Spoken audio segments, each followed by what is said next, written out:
What does Brandon Ingram need to add to his game? 5, Chris Connor and Shaz. We're going to get into it right now. First took away. That's the best. Get your money's worth now. All right. Before we get into the show, make sure you like, comment, and subscribe. This podcast is sponsored by the Birdsall Law Firm, the official injury lawyers of Pro Pels Talk, located at 918 Poydras Street by the Superdome. Give them a call at 504-523-5413 if you or someone you know has been involved in an accident. Birdsall Law Firm, the official injury lawyers of Pro Pels Talk. Chris, let's start off right with you. So you brought up to my attention over the weekend, you kind of want to do a show around Brandon, and I thought this was a great idea. So I'm going to pitch it to you. Where, we've seen a lot of talk about Brandon Ingram and being a volume 3-point shooter, and Chaz made a lot of great points and other shows about this, and I'm really interested to hear y'all's thoughts about it. But what does Brandon Ingram need to add to his game this upcoming season? Is it just the 3-ball, or is there something else that he needs to add?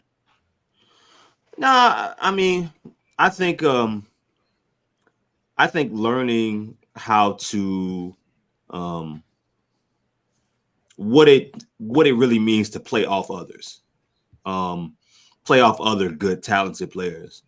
I think consistently, I think sometimes, he's become a hell of a passer. He's a great passer, probably the best passer on the team. And I think that, like, for his size, he's really elite at it. The way that he's worked since the day he arrived in New Orleans, you gotta remember, as a shooter, his first year in New Orleans, he made more threes in year one than he did combined in his previous years in LA.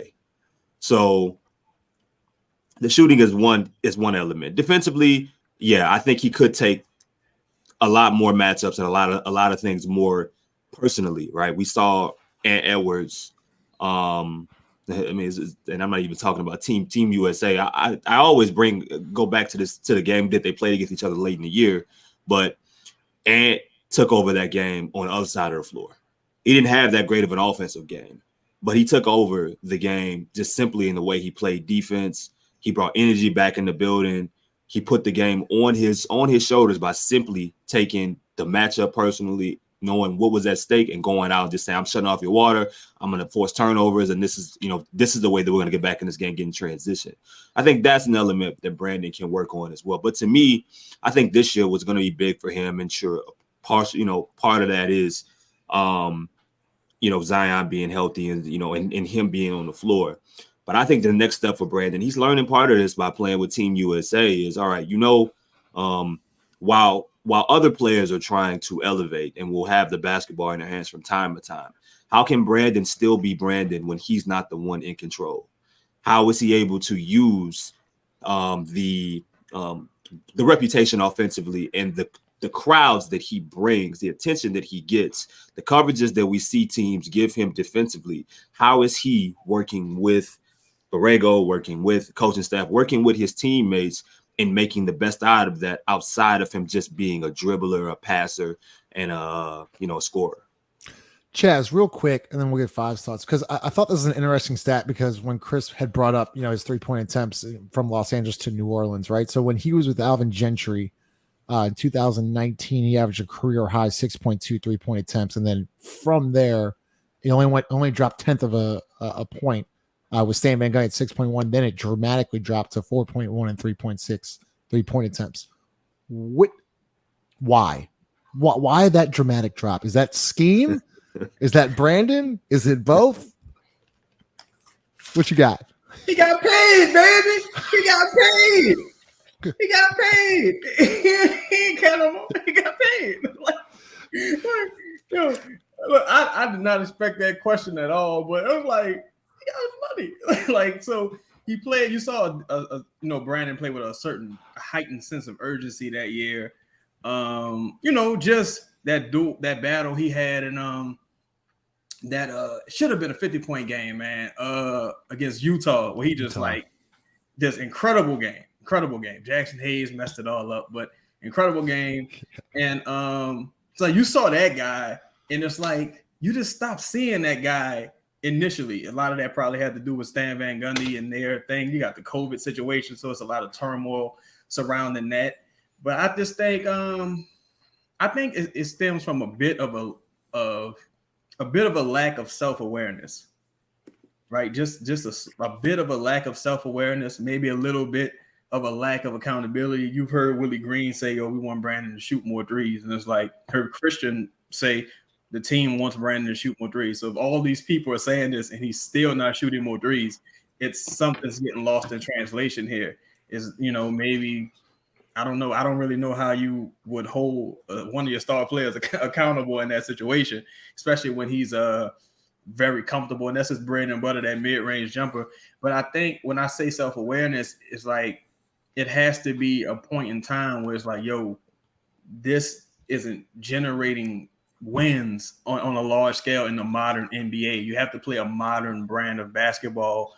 And I think that's where you see a bit of the disconnect. And if he's willing to do that, we shall see. We're okay there. Good point. So, Chaz, you bring up a good point, though. So he's coming to a big year 5. I mean, there was some talk on X or Twitter, whatever you want to call it, today or yesterday about, I think, Chaz, it actually might have been you and Schmidt going back and forth about extending him this year or waiting a year and things like that, right? So 5, this is a big year for Brandon. Do you think that, you talk about getting paid, we're talking about $50 million a year. Do you think that 3-point, attempts are going to start creeping back up this year? I'm sure it will. I don't know. I've watched the FIBA classics, right? So you're thinking about this. I think Brandon needs to get more athletic, right? It's tough for him to shoot 3-pointers because of his lower extremities. Like, he doesn't get off the ground really well. If you compare him to a guy like Zach LaVine, right?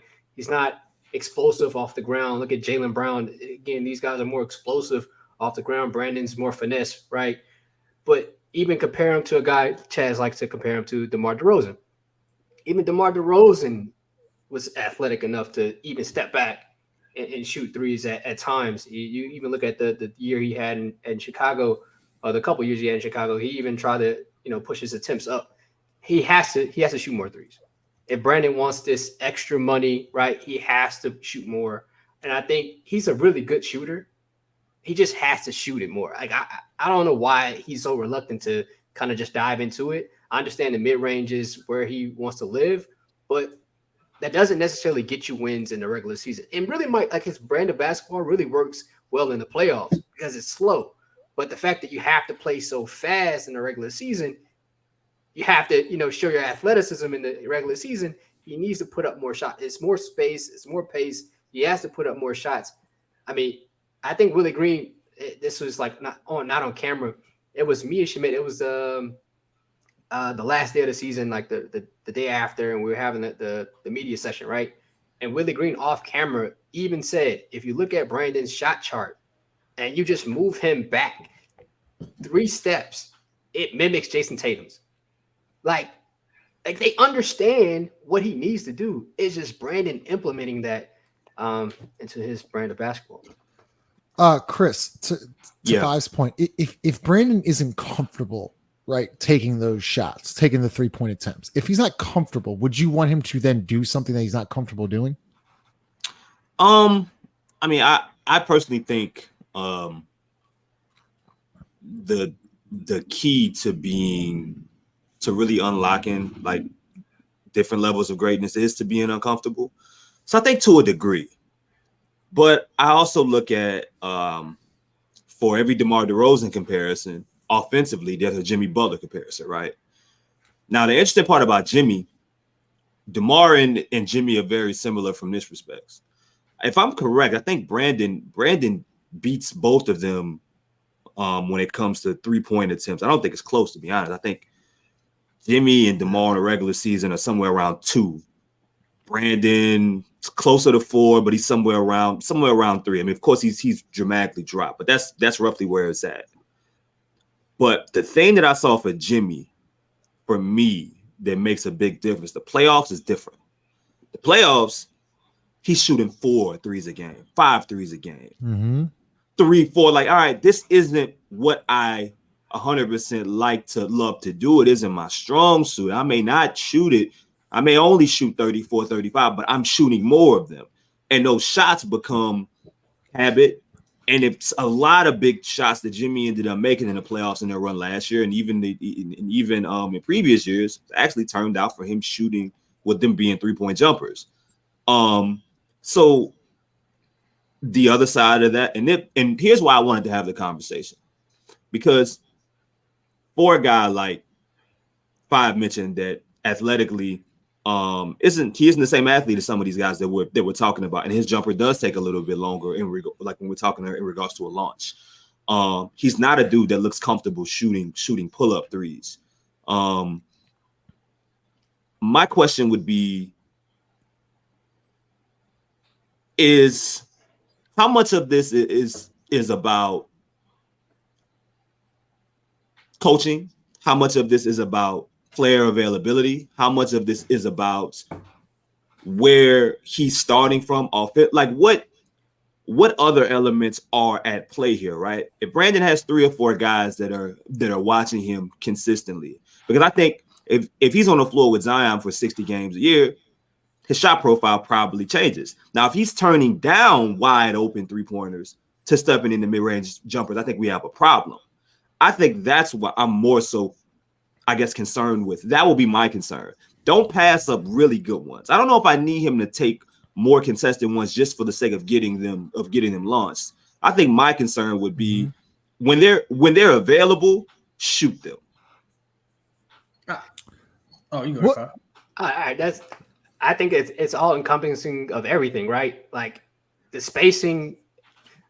When you say Jimmy and you say DeMar, they're surrounded by shooters, right? They actually are surrounded by more shooters. So that actually helps because it gives you more space. If you're looking at a guy like Brandon and you surround him with guys that aren't really good shooters, that puts him at a like, bro, we can't score unless I get to my spot. Right? Like I got to get in the mid-range because we can't generate any other offense. So this is the only offense that I'm super comfortable with, rather than me putting up a jumper that I don't know if I'm going to make, right? I'm not saying that he's not like confident in his shot. I'm just saying like that's what it feels like. If you look at Brandon and you surround him with CJ, Zion, Trey, and Herb gets his shot, we're not asking Brandon to shoot 10 more threes a game. We're probably looking at like 2 to 3. And I think that necessarily very, very minimal change, but I think that increases his probability. It may help him in the long race because you're putting up more shots. You're getting used to it. I think that helps you. I don't think he's a terrible shooter. I mean, if you look at the first year of him in Los Angeles, right? Like his shot looked terrible compared to what it is now. I think it's just you stretching your range out a little bit more, getting more comfortable with it. And I think that's the next step of him. Like he has to be uncomfortable. Cool. Get over it and shoot those shots. Chad, before I get to your point, because I want to ask this question, I'm just looking at stats. He averaged his most attempted 3-pointers, 6.2 in 2019, shot his career best 39.1% from deep. And then it just dramatically started dropping, right? Well, I wouldn't say dramatically, right? So for the Stan Van Gundy year, he shot 6.1 3-point attempts and shot 38% from deep. But then when Willie came in, Zion's out for the year. It did all the way down to 4.1 and 32%. And then last year, 3.6 and I think it was 39%, but that's not really volume. Well, Justin, but that's like part of my question. Like one of the things, something happened. Well, I'm asking, like from a roster perspective, that team that you're speaking about has more shooters on them, right? The spacing is at least better, right? Some would argue the 2019 team. Mm-hmm. Okay. Yeah, with JJ and Melly. You had Melly, and then you had even if Drew isn't a great shooter, that's better spacing. Lonzo fixes his shot that year. Zion being there, matters, right? And even like Etuan Moore is on. Etuan Moore is on that team, right? There's more shot creators, right, on those teams, on that 2019 team. I mean, that's the biggest thing, right? That is really true. That's the key to it all. There isn't, outside of Zion and CJ, possibly Jose, are there really any shot creators for Brandon, like to get Brandon better shots? I think, and again, you see a little bit of it reflected with the FIBA thing. I think everything kind of comes to a head, pause, when you look at the FIBA thing, and the reason I say that is because I've been a person who kind of always voiced for Brandon, it always has to be a perfect situation. And you can't survive if everything has to always be ideal.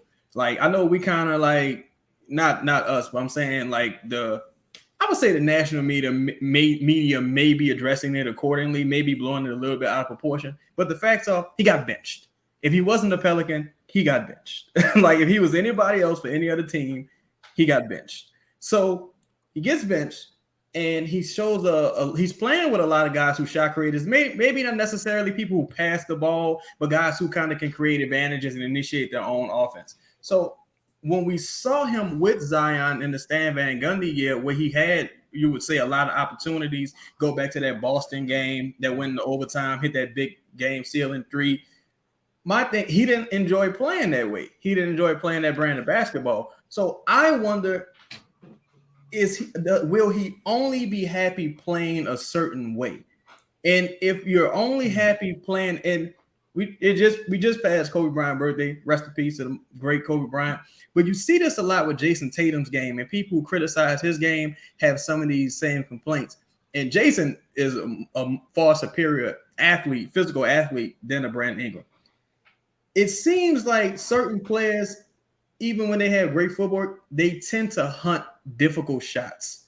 Brandon isn't really like an advantage creator. Like, again, Brandon's 6'7". Like, he's not 6'10", and he doesn't have an explosive first step. So even when you just say, well, you kind of got a little bit of the edge on the first step there, why don't you just drive? Why don't you just go try to finish at the rim there? And he pulls up for the 2-point shot, which he's comfortable with. And it's like, that's just not how you play in the regular season. So even if the staff is demanding that of him, I don't know if he's willing to do that. And if he's not willing to do that, what do you do in that situation? If it's just on him. But that's what, like, that, and that, you bring up a great point, Chaz, because like it seemed like he was willing to do it in 2019, 20, and 21, but now he's like, it's just stopped. And I don't know how do you get him to but so if it's a money thing, well, then he's coming on a big contract year, right? Yeah. Yeah. So maybe the tips go up then, I guess. But see, the benefit of the first big contract year is there was no Zion until like about the Spurs game later half of the year first. Right. But now it's like if in the event he has to play with Zion, it's like, damn, he's gonna be willing to just go chill on the wing somewhere. He might not want to do that. Chris, let me ask you this: if this team wants to be a championship contending team, right? And then we'll go 5, and then Chaz. How many 3-point attempts does Brandon need to take, and what does he need to? What kind of clip does he need to shoot at? And I know it's a hard question, but I'm interested to see like where your vision is for him this year. I think the sweet spot for him is probably somewhere between 4 to 5. Okay. In all honesty, I don't know if Brandon has to be a high volume 3-point shooter necessarily, but I do think, I think he has to take the ones that are available. I think what's more important if we're talking about this team, because when we talk about, we use the word modern, right? Well, all these teams that we're talking about, from Chicago to Miami, or anyone that has spot getters, even Boston, they all have not just shooting, they have variety shooting. And they have variety shooting, even like variety shooting depth, to where when guys get hurt, you see dudes get on the floor and you don't know who they are.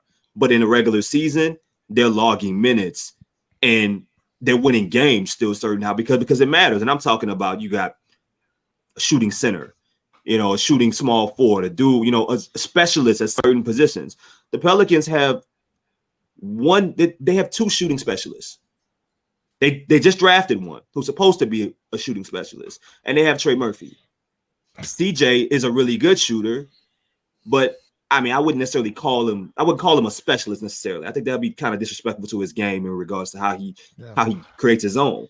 But when you're talking about shooters on the team, where else does it come from? So I do understand people that look to give bail for Brandon from that perspective. But I also think Brandon also, there are things at his size that he could adjust and adapt to. He should be a better pull-up shooter. 100% he should be. from three. I think that that's something that should be he should be comfortable with at this point. It's something that's it was why before KD it was T-Mac, and I'm like, nah. And before we even get to like athletic, you look at he's not comfortable in the release isn't as quick. It's not something that he's going to. T-Mac was pulling from 30 consistently. Yeah. That was just like, with comfort, with ease, So yeah, I think that there are some things that Brandon could change when it comes to approach, knowing that his spots will always be his spots on the floor no matter what. And with the Steve Jones was this conversation that took place between, I think Christian eventually put out a tweet, and one of the things Steve Jones mentioned is that, okay, him ignoring or him not settling or him not taking more threes, it turned him into one of the best passing wings in the basketball, right? Just because him continuing to drive more. I get that 100%, but there's a balance here. He can take more threes. I think the team and the roster needs to continue to be better and more modern in their ways of adding these different level of guys. I don't think it's just one element here, but Brandon's not without fault, and either are the roster that's made and some of the guys that are physically that are there night to night. Yep, Jared, go ahead. Chris brought up a point. The pull-up threes. That's the easier one to shoot, right? Like the momentum's taking you. You have your legs under you. 1, 2, left, right, pull. Like we used to do this drill in high school where we would, like during the summer, we would tape like 3 or 4 feet behind the 3-point line just to increase our range. Yeah, we struggled from the distance we were shooting from, but once we got to the real 3-point line, it was almost like a pull-up mid-range. I think it's about how Brandon's training, right? Like, I don't know what that looks like. He does get better from season to season, but I'm saying if this is the next progression to Brandon's game, I think he needs to add more of that. I don't know what that looks like at the NBA level.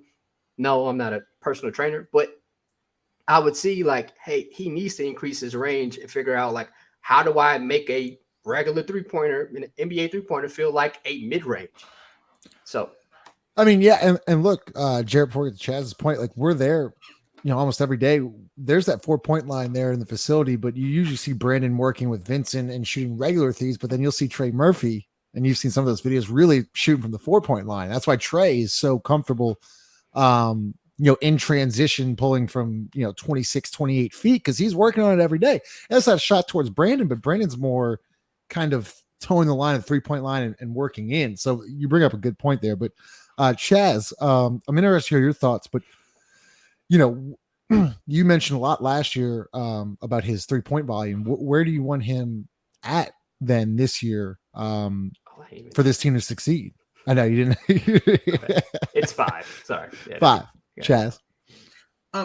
Truthfully, after listening to the conversation, I think even if he didn't shoot more threes, bro, if he was just like a relentless rebounder, if he was attacking a bit more relentlessly, if he had some of that SGA skill set in him as far as learning how to initiate contact, get to the free throw line, get those easy, cheap points, I think that would neutralize some of the issues. Because I think my personal issue with Brandon is more so pace versus where he's shooting, right?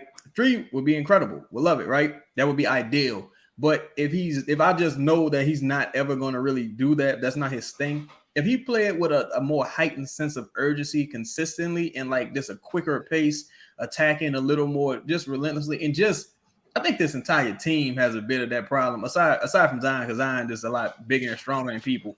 But even CJ, he's a wily vet at this point.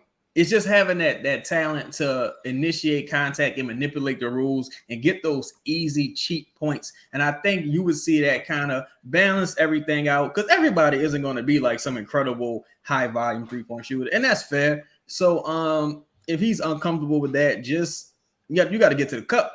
You got to get to the cup consistently. I mean, you bring up a great point, because Austin Reeves has literally I mean, late last year, and then even in the FIBA, it's continued. He just gets the free throw line 6 to 8 points every time. Listen, can we talk about this FIBA thing just for 1 second? Go ahead. That's what I'm really frustrated about. I don't think it's an indictment on Brandon, but he needs to be more fluid in basketball. Like, he can't just play one way.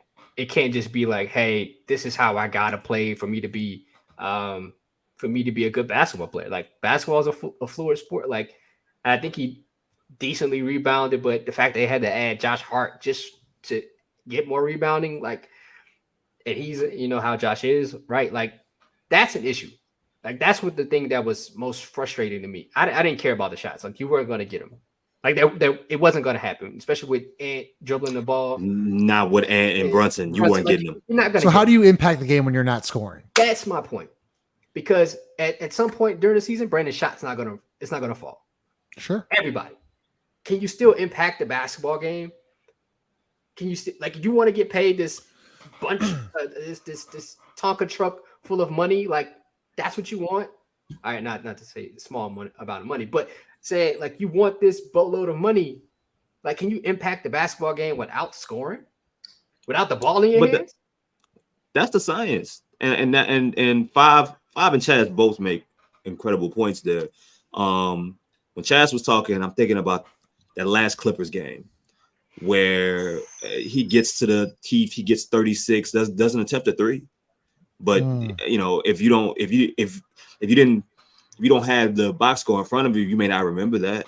He scored 36. He was efficient. He got to the free throw line, I think 10 for 11. But the key was he continued to drive over and over and over, finishing through contact. And it was a point in third quarter where he didn't look to take step back middies. He didn't look to pivot. He didn't look to do anything. He was just going through contact and getting to the rim.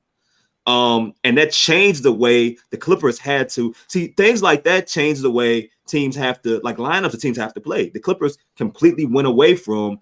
I think that they like they had to change the way that they were defending in the type of lineups that they had.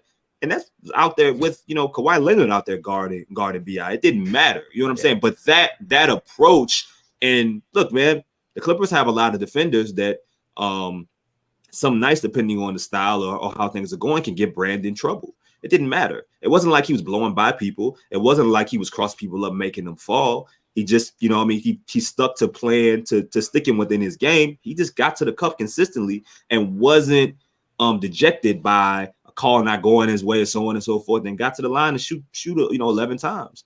And Five, go ahead, Justin.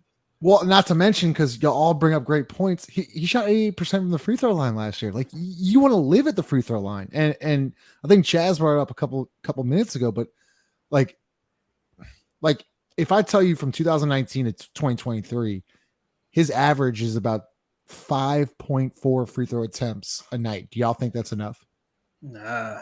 Not if your 3-point attempts are 2 and 3, like that. They got to offset one another. And like, that's why I love y'all's points, because okay, if you're not comfortable, right, shooting the three, well then let's add to our game, getting to the free throw line, attacking the rim, you know, instead of like just, you know, settling for the 15-footer or the fadeaway, which he's elite at anyways, but getting to the cup. Y'all all bring up great points. But see, it's a mentality thing also, Justin. It's like when he had the interview when he's like, you know, I play the game the right way. It's like, brother, if I got you a flux capacitor and you went back to 03, maybe you play the game the right way then. Brother, that's not how the game is played. You might – Shai Gilgeous-Alexander might have 30 points and have 15 free throws. Like 15 or 16. It's like, it's about manipulating. That's what made James Harden so great. That's what made Luka so – it's manipulating the game. Like, it's just do it until they change the rules, bro. That's just how the game is right now. And that's just, you want to win or not. Like, it is what it is. I agree with that. Like, the mentality is the big part, right? Like, look at Shai. Shai's not like this uber athletic guard, right? Like, he's just wiry, strong, and consistent at the rim. Like, he's trying to get to the, like, you know it. You know what it is. I mean, Herb had him in hell for a half. And then, he had like 12, but you still knew Shai was going to try to get downhill and try to get to the cup. Like, I think that's what Brandon has to mimic, right? Like, he has to do something similar to that. If you're not going to shoot a ton of threes, man, shoot a ton of free throws.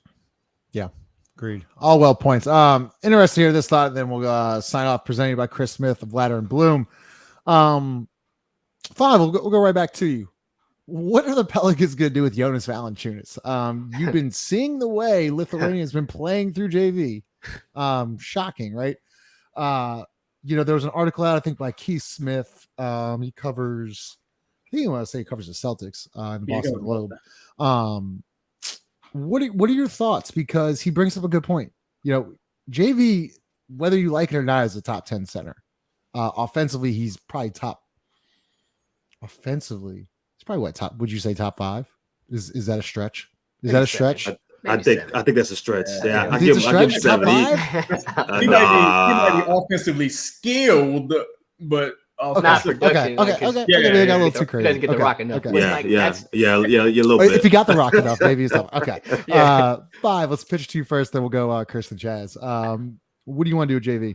Man, if you saw that first half of the Lithuania USA game, you're like, bro, what? If you look at Steve Kerr teams and you can see how like you could take advantage of them by being bigger and getting boards and finishing over. And of course, Lithuania shot the ball better than they ever shot, right? But still, the impact that JV had on the team, look at how he kind of killed Jaren Jackson Jr. I thought he had him in hell, but that's what you would hope. I mean, the Pelicans need to figure out how they can kind of mix JV into this, get him involved early, and then you can see how engaged he is on the defensive end when he is engaged offensively. Are just getting touches and making plays. Like, he's not a selfish guy. Like, he if he gets trapped, now he's not a great passer out the trap, but if he gets trapped, he's trying to give it up because he knows there's an advantage. But to not give him the ball and kind of isolate him, and that's detrimental. I wouldn't want to play with you either. I wouldn't want to do anything either. And his team was top 6 defensively with JV on the court. So let's not think it's like, he's bad defensively. No, he's not terrible defensively. And he rebounds the hell out the ball.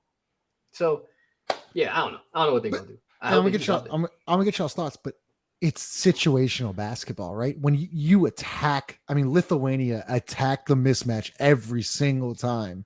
I'm not saying the Pelicans need to feed this guy. He needs to get 20 field goal attempts a night, but there should be times when you go through them. Chris, go ahead. Sorry. Yeah, Pause. It wasn't even like, no, you just kind of like lost. No, I got distracted. Something popped up on my screen. Now he's paused completely. That's crazy. Yeah, that's crazy. He literally paused. Yeah, can we get him off the screen? That's horrible to look at. Yeah.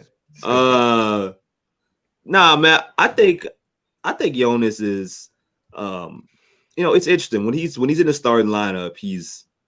When the team is healthy, he's a 4th option, and you got to be really creative about how you involve 4th options in your offense. Now, when you got a traditional scoring big, offensive big, I think either A, they got to go through them early.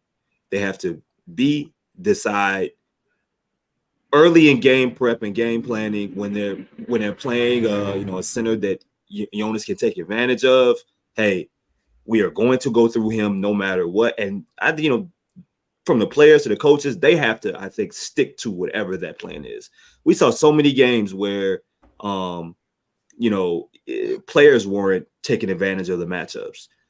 It didn't seem as if people were being demanded to drop the ball down to Jonas. So Jonas have one bad play, and then they don't go back to him for another few possessions. Or sometimes if it is working, OKC game, Boston game, Washington game, there's so many different games where JV's having a good showing, and they just never go back to it. And that falls on a lot of different people, just taking advantage of matchups. That's been a problem, I think, with the Pelicans and this David Griffin regime for a while, even with some of the centers that have been here that are lesser talented than Jonas, just making the right basketball play. Your dude is 7 feet. The dude that he switched on right now is 6'5". Throw him the basketball. You know what I'm saying? Like, it's just simple. But a guy like Jonas, his motor is built based off of him being involved. Certain centers can go up, and you got Kevon Looney's and some of these other guys that have no problem doing the dirty work because that's how they get paid. That's how they feed their kids. Jonas is different, man. Like, you want him to do some of those other things. He's gonna rebound. He's a walking rebound. But you want him to move his feet defensively. You want him to contest shots consistently and give you 100% effort. you got to get him involved on the other side of the floor. And maybe that's starting out games. Maybe that's on matchups, or maybe you bring him off the bench. But some way, somehow, they got to find a way. And if you don't, like, you're wasting a resource. Yeah. Then there's no point. You're wasting a talent. You're wasting somebody who can give you something, and you're choosing not to do it, regardless of the other talents that you have that, you know, can that are offensively skilled and deserve. They got to find a way to get that brother involved as well, or you're just going to waste him. He's going to be unhappy, and you're going to be looking for another center to start very soon regardless. I think what we saw in the both playing games with Minnie and that wasn't really a playing game, but you know, before the game is always we treating this like a playoff game. Like, okay, if you're treating it like a playoff game, you have an obvious advantage here. Why would you bench Jonas Valanciunas, you know, for most of the fourth quarter? Why would you bench? This man starts off the game dominating against OKC. Why would you take him off the floor? And then he's out there, he's hobbled. And it's like, now the minutes he could have been productive, it's just terrible. But for me, that I feel like there's never going to be a pathway for Jonas to succeed as a starter in this offense. So what I would do, I feel like this offense just has too many mouths to feed, Pauls, as far as people who play on ball, need the ball to score to be effective. So what I would do is bring Jonas off the bench. And that role Carl Landry was initially supposed to play before David West tore his ACL. Just like that 6-man big comes in the game. Enos Cancer Freedom, you know, just a dude who dominate on the boards, dominate, you know, in the post for a good 6-7 minute stretch. Take advantage of team players that Zion gets into foul trouble. Take advantage of the bonus, because Jonas, this is why he's so visibly frustrated with the rest of the team at times, because he has one of the highest IQs on the team. Like, you know, he's visibly frustrated at the team sometimes. He's the only one who knows how to do swing throughs, apparently. He's the only one that knows how to draw contact, get to the line sometimes. It's incredibly frustrating. But I feel like he's too much of a talent to just give away at this point. And it don't look like you will be selling for pennies on a dollar at this point. I would keep him. And you clearly don't want him starting. So I would start Herb and Trey in that starting lineup. And I would put emphasis on rebounding this year. These guys, even if Herb was on the bench and Trey was on the bench, whoever starts on this team, the wings especially, need to rebound. They need to box out. They need to rebound. How many times have we seen Joe Meyer say, "Oh, they let him get another one, AD," and like no one boxes out. They get the rebound, and that's the game.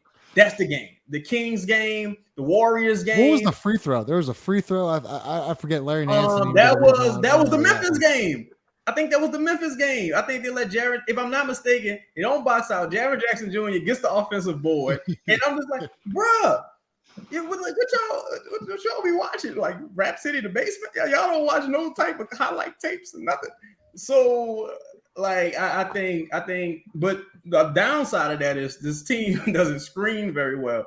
But I'm like, shit, y'all don't screen that well with them. So who cares? Like, just crash the boards and, you know, send Zion and Trey running out and just go from there. Like, you know. And Jared, you've been talking about this a lot, right? And so I want to hear y'all's opinions, and we're gonna wrap it up here. I want to hear y'all's opinions, because a lot of people won't really care about Jonas. Like, they know what they're gonna bring. Jonas will bring offensively. It's all about the defensive side now. He's a liability and things like that. Do y'all think it's scheme or is it player? Because we're in drop all the time, right? I just feel like he gets cooked all the time. Could you change it up a little bit, just a little bit, to maybe hide a little bit of his deficiencies? Because listen, we know he's a little bit slow-footed. But I mean, what he's doing with Lithuania, like, he was straight up most of the time against Team USA, grabbing rebounds and getting the ball out. Do you think it could be scheme, or is it just like, no, JV's not a good defender? JV's not a. What is he? Is he a bad defender? Is that a lot of people? A lot of people say he is the worst defender on the team. Oh, yeah. All right, let's look at a guy like Jaren Jackson Jr., right? Defensive Player of the Year. He can't even stay on the fucking floor in FIBA. Like, he can't stay on the floor because he wants to block every fucking shot. Like, it's all about how you're used, right? Like, if JV's in drop it, of course he's going to get cooked every time. Of course, but also this team was sixth defensively, and with JV playing a lot of minutes. Chris, I really want to go back to something you said. The Clippers game, with Brandon when you mentioned it. That game, JV had a hell of a game. Guess what? He sat the last 8 minutes for no apparent reason. Yeah. No apparent reason. Came down to the wire, right? That game came down to the wire. Came down to the wire. And when JV was in, I think they were like plus 15 or some shit like that. But it's all about how you use it. It was almost like he was on a pitch clock. Like everybody's like, oh, let's look at their times. Can't get a rhythm either. But the rhythm he was in, he was cooking. And to take him out for Larry, and I think Larry was like almost hurt.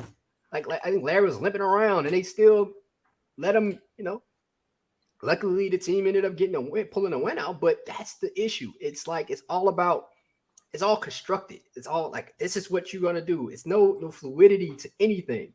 There's no rhythm to anything. There's no rhyme or reason to anything. It's just this is what we're gonna do. We're gonna make it up as we go. So, Chris, do you think the scheme hurts JV defensively? Because I don't think he's that bad of a defender. I mean, it's like Five said, it's drop, man. I mean, a good majority of slow-footed drop centers are going to be, put to blame, right? But you look at even, every center has some kind of flaw.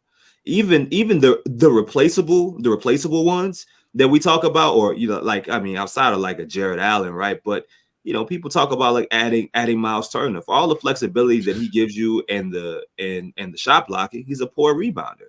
So you lose something there. No matter who you think the alternative is, there's some kind of drop off, right? Even with Jared Allen, you get better defensively, and you don't lose anything from a rebounding perspective.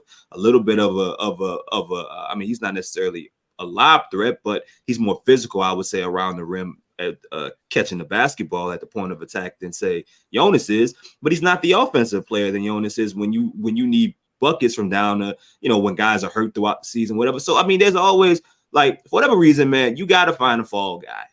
And Jonas is one of the easier ones to point at versus, we kind of just shrug, his detractors just shrug at his strengths. They shrug at him being a walking double-double. And he's a high efficient double-double guy, can get it quickly. You'll look up and Jonas got 10 and 10 and he only played 8 minutes. You know what I'm saying? And he'll finish the game with 12 and 11 because they only decided to play him 7 more minutes after that. You're like, huh? I love Larry Nance, and Larry's very important, I think, in changing in adjustments and changing pace and flow and flexibility and the analytics side, communication. He's very important, I think, on this team. Certain matchups, yeah, maybe you're playing enough of one of them offensive teams to where Larry just has to be your guy the rest of the night, and I understand that. Or if it's Zion or whatever. But just because you have that, and that's something you turn to, it doesn't mean that a bad quarter of Jonas or a bad few possessions means that that's just the way it's going to be the rest of the way. You got to make your adjustments on your side as well. And I think, I'll be honest, I think that last season specifically, it got into the coaching staff's head as well about, man, maybe this just won't work. Well, no, find a way to make it work. If you're not helping yourself with this dude, then neither of you guys are on the same page here trying to, like, that's what a relationship is. We have to find a way to support his strengths the same way that we spotlight his weaknesses, and that it should be the same way with anyone.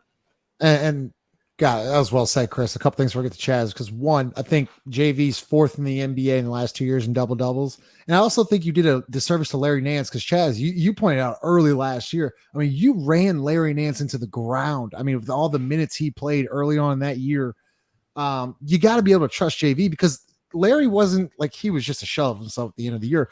But if you remember early on those first 2 months, Larry was productive. I thought Larry was pretty productive in the first 2 months. Yeah, and see, that's why I think self-awareness across the board also comes into play once again, because just like I spoke about before with CJ, sometimes you got to know when you just don't have it.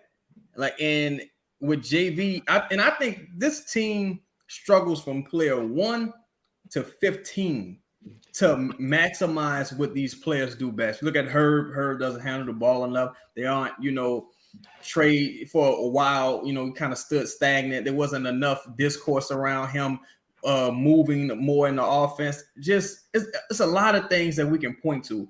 And I think with the Larry situation, to borrow a phrase from Willie Green, he does give you some know-how, but you can't forget that Larry is a 6'7" small ball center, and he does his job well, but he has an injury history, so you don't want to cash out too early on Larry. And I think JV is just you just haven't seen the best of him, and there's more that you can get out of that player. Just put him in a position to succeed, and by proxy, you'll make more space for Zion. You'll have more space for Brandon to create and do his thing, because JV, CJ, Zion, all them guys tend to occupy much of the same space. So I think you would just create more room for those guys, and you'll put JV in a more advantageous situation. But you have to start maximizing what these guys do well, especially some of your older vets, because all right, Brandon going into year 8, I don't know how much he's going to change realistically. JV going into I don't even know what year this is for him. Year 10, whatever year. Huh? Yeah, 10. CJ, these guys aren't going to change too much moving forward. So you just need to maximize what they already do well, at least in the regular season. If you're going to borrow stuff from the Warriors, we had a lot of people from the Warriors staff. You don't know who's going to start on the fucking Warriors from night to night. Like the Warriors, you might see we're John Doe starting at the 5. Who the fuck is John Doe? They're like, well, he just matches this matchup.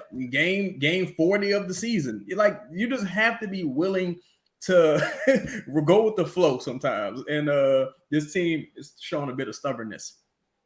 Okay, can I just say this part? In the game versus Lithuania versus US, JB had 11 points in the first half. He ended the game with 12, right? They did the exact same thing the Pelicans do. They just went away from it. So I just wanted to say that because I just wanted to say that part because I'm tired of this shit. I'm tired of the team just thinking JV go get you to the promised land. Like we'll go away from it. You dirty motherfuckers. You. David Lee, man. David Lee. Well, that was good. Let's hear from our sponsor over there, Crystal Hot Sauce. I need to clear something up about New Orleans. While our culinary scene might be on fire, our food has never been about heat. It's always been about flavor. And this is how New Orleans does flavor.